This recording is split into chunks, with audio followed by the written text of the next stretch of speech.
முக ஸ்டாலின் இருந்தப்போ எங்களுக்கெல்லாம் மந்திரிக்கெல்லாம் ஒரு பதப்பதப்பு இருக்கும். காலையில் 5-6 மணிக்கெல்லாம் போகணும். காலையில் 6 மணிக்கு 7 மணிக்கு இல்லை 8 மணிக்கு வந்தாலும் தாண்டினாதான் எங்களுக்கு நிம்மதியாக இருக்கும்.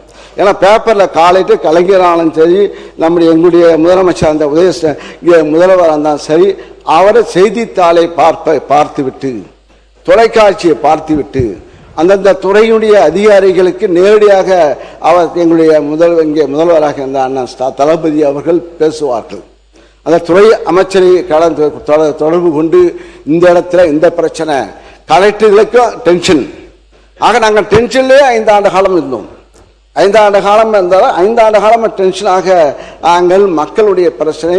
ஆனால் நீங்களாம் ரிலாக்ஸாக இருக்கீங்க, அதான் ஆச்சரியமாக இருக்கு. எங்களுக்கு ரிலாக்ஸாக இருக்குங்க, நீங்களாம் ரிலாக்ஸாக இருக்கீங்க. நாங்களாம் டென்ஷனாக இருந்தால் இந்த ஐஏஎஸ் இருக்கின்ற மேடையில் இருக்கின்ற இங்கே மக்கள் இருக்கின்ற அதிகாரிகள்லாம் டென்ஷனாக இருப்பாங்க.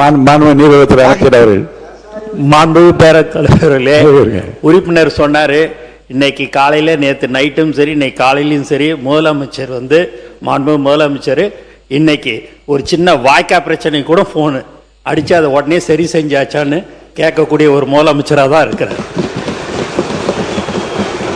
உங்களோட நீங்களாவது 5 வருஷம் டென்ஷன், நாங்கள் தினந்தோறும் டென்ஷனில் இருக்கிறோம். எதுலையோ எந்த ஒரு சின்ன விஷயமா இருந்தாலும் எங்களுக்கு அப்படி ஒரு பயம் இருக்குது.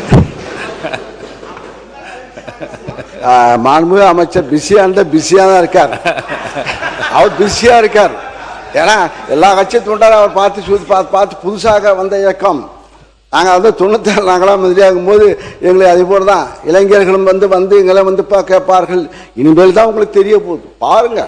மேலே எதிர்பார்க்க போது பேசும்போது பேசுவது எளிது, ஆக நடத்தும் போது தான் தெரியும் கஷ்டங்கள். பாருங்க, இன்னும் கொஞ்சம் 3 மாதம் தான் ஆயிருக்கு. இப்போ பாருங்க, விவசாயிகள் போராட்டம் இல்லாமலே 5 ஆண்டு காலம் வாழ்ந்தார்கள். அதை பாராட்டணும். 5 ஆண்டு காலம் தமிழகத்தில் விவசாயிகள் போராட்டம்.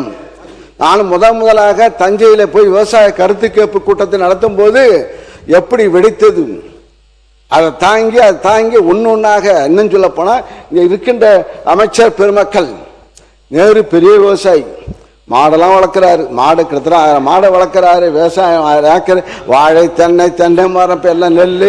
அதே போல் வேலு அவர்கள் டிராக்டர் ஓட்டுவார், பூஜை அண்டை வெட்டுவார், வயலில் அண்டை வெட்டுவார். நீங்க செங்கோட்டையனும்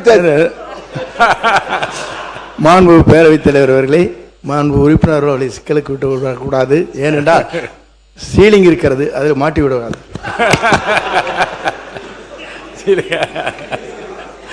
ஆயிரக்கணக்கான அப்ப இருந்தது. இப்ப செங்கோட்டைக்கு எவ்வளவு கணக்கு பார்த்தா தெரியும். அமைச்சர் செங்கோட்டை அவரு சென்னை விவசாயி. போன சட்டத்துறை அமைச்சர் பேரவைத் தலைவர் அவர்களே, மாண்புமிகு உறுப்பினர் போற போக்கில் அப்படியே நகைச்சுவையோட சிரிச்சுக்கிட்டே போராட்டங்கள் இல்லாத ஒரு ஆட்சின்னு சொன்னாரு. போன ஆட்சியில விவசாயிகள் போராட்டம் பண்ணி அவங்க மேல குண்டாஸ் போட்ட அரசு போன அரசு. எத்தனை பேர் குண்டாஸ் போட்டு அவங்க எவ்வளவு கஷ்டப்பட்டாங்கன்னு தெரியும். விவசாயிகள் போராட்டம் கடுமையாக அடக்கப்பட்டது, எல்லா இடத்துலையும் அடக்கப்பட்டது. அவ்வளவு வழக்குகள் இன்னும் நிலுவையில் இருக்குது. அவ்வளவு பேர் நிலுவையில் உள்ள வழக்குகளை வாபஸ் பெற சொல்லி போன வாரம் தான் விவசாயிகள் சார்பாக பெரிய கோரிக்கையும் வைக்கப்பட்டது. ஸோ அதை இங்கே குறிப்பிட விரும்புகிறேன். நன்றி. நீங்க பேசலாம். பேரவைத் தலைவர்களே, அவர் எந்த போராட்டம் தெரியாம பேசுறாரு. அது திருவண்ணாமலை சிப்காட்டில் எடுக்கும்போது நடந்த போராட்டம், அதை பற்றி அவர் பேசுறாரு. விவசாயிக்கு நெல் விலையை உயர்த்தி அந்த வயலை உயர்த்தி இது கேட்கவே இல்லை. வறட்சி திடீர்னு மழை பெய்யும். எங்க ஆட்சியெல்லாம் திடீர்னு, உங்க ஆட்சியா மழையே பெய்யல. எங்க ஆட்சியா திடீர்னு மழை பெய்யும். திடீர்னு மழை பெய்ஞ்சு திடீர்னு விவசாயம் எல்லாம் பாதிக்கப்பட்டு உடனே முதலமைச்சர் முதலமைச்சர் அங்கே போய் பார்த்து நாங்கள் ஓடி போய் மழை பெஞ்சா நாங்கள் போய் ரோட்டில் நானும் சக்கரை பண்ணி நிற்கணும். ஆக போய் எங்கள் தஞ்சை டெல்டா போய் தான் நிற்போம். ஆக இருந்து இப்போ மக்கள் விவசாயிகள் போராட்டத்தில் உட்காரல. பச்சை துண்டுடைய அதிகம் எங்களுடைய ஆட்சி தான். பச்சை துண்டு அதிகமாக வளர்ந்தது. விவசாயிகள் சங்கம் நிமிர்ந்து நடந்தார்கள். ஆனா இப்போ விவசாயிகள் ஆட்சி பொறுப்பேற்ற நீங்க சொன்னீதான். ஏன்னா முதலமைச்சர் சொன்னார்ல, நாங்கள் ஆட்சிக்கு வந்தால் நான் விவசாயி வீட்டு பிள்ளையாக பிறப்பேன்னு சொன்னார்ல, அது மக்கள் மனசுல இருந்துருக்கு. அதனால தான் மாற்றத்தை ஏற்பட்டு, சரி இவங்க தான் கொடுத்தாங்க, எடப்பாடி தான் கொடுத்தாரு, இந்த ஆட்சி வந்து இந்த ஆட்சி வந்து ஒரு புது ஆட்சி வந்தால் எதாவது அள்ளி கொடுப்பாங்கன்னு பார்த்தா இப்போ கிள்ளி கொடுத்துருக்கார் நெல். நாங்கள் 2550 ரூபா கொடுத்தோம் நெல்லுக்கு விலை, இப்போ 2750 ரூபா கொடுத்தாங்க, 200 ரூபா ஏற்றி கொடுத்துருக்காங்க. நீங்கள் சொல்கிறோம். மாண்பு பேரவைத் தலைவர் அவர்களே, மாண்பு முன்னாள் அமைச்சர் அவர்கள் பேசுகிற போது சொன்னார்கள், இதுவரையிலும் சரித்திர வரலாற்றில் டன்னுக்கு 4000 ரூபாய் கொடுத்த சரித்திரம் முதலிலே தமிழ்நாட்டில் நடைபெற்றிருக்கிறது என்பதை நீங்கள் உணர்ந்திருக்க வேண்டும். அது முதலமைச்சர் போது அறிவித்திருக்கிறார். நெல் விலையும் அதே நேரத்தில் உயர்த்தியிருக்கிறார். உங்களை காட்டிலும் 2 மடங்கு உயர்த்தியிருக்கிறார்கள்.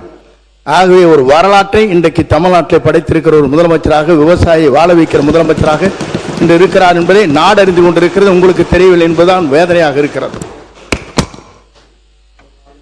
பேரவைத் தலைவர்களே, நாங்கள் வந்து இப்போ நாங்களும் கடந்த இதே இடத்துல தான் உட்காந்து சொன்னேன், நாங்கள் கரும்பு விலை அறிவித்து விட்டு அடுத்த பட்ஜெட்டில் வந்து நாங்கள் கரும்புக்கு டன்னுக்கு 4000 ரூபா கொடுப்போம்னு இதே இடத்துல இருந்து அமர்ந்து தான் நான் சொன்னேன்.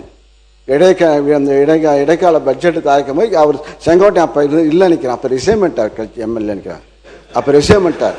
அப்போ வந்து இல்லை 4000 ரூபா கொடுப்போம்னு சொல்லி அந்த இடத்துல உட்காந்து அறிவித்தேன்.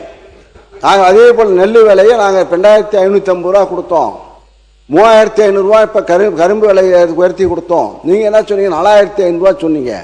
கரும்பு விலையை நாங்கள் ஆட்சிக்கு வந்தால் 4500 ரூபா கொடுப்போம்னு சொன்னீங்க. நெல் விலையை 3500 ரூபா கொடுப்பேன்னு சொல்றீங்க.